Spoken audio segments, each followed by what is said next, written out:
Ladies and gentlemen, I'd planned to speak to you tonight to report on the State of the Union. But the events of earlier today have led me to change those plans. Today is a day for mourning and remembering. Nancy and I are pained to the core by the tragedy of the Shuttle Challenger. We know we share this pain with all of the people of our country. This is truly a national loss. 19 years ago, almost to the day, we lost 3 astronauts in a terrible accident on the ground. But we've never lost an astronaut in flight. We've never had a tragedy like this. And perhaps we've forgotten the courage it took for the crew of the shuttle. But they, the Challenger 7, were aware of the dangers, but overcame them and did their jobs brilliantly.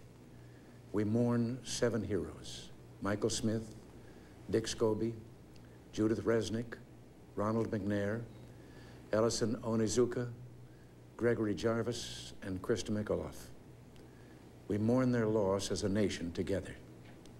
The families of the 7, we cannot bear, as you do, the full impact of this tragedy.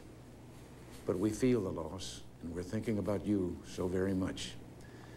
Your loved ones were daring and brave, and they had that special grace, that special spirit that says, give me a challenge, and I'll meet it with joy. They had a hunger to explore the universe and discover its truths. They wished to serve, and they did. They served all of us. We've grown used to wonders in this century. It's hard to dazzle us. But for 25 years, the United States space program has been doing just that. We've grown used to the idea of space, and perhaps we forget that we've only just begun. We're still pioneers.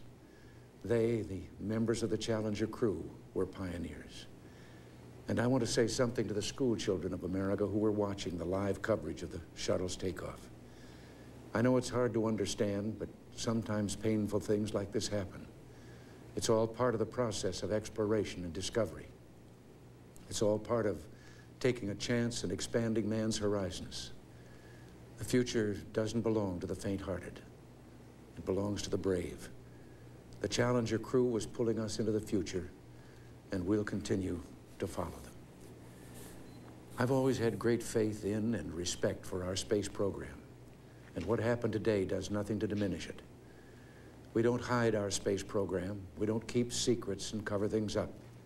We do it all up front and in public.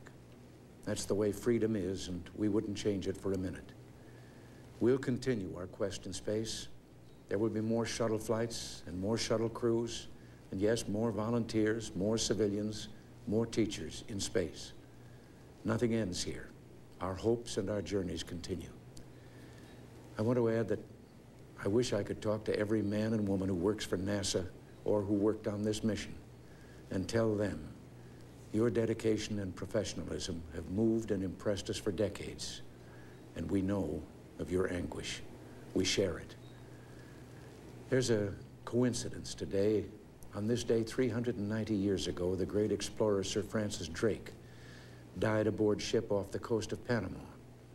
In his lifetime, the great frontiers were the oceans, and a historian later said he lived by the sea, died on it, and was buried in it. Well, today, we can say of the Challenger crew, their dedication was, like Drake's, complete. The crew of the Space Shuttle Challenger honored us by the manner in which they lived their lives. We will never forget them, nor the last time we saw them this morning, as they prepared for their journey and waved goodbye and slipped the surly bonds of earth to touch the face of God. Thank you.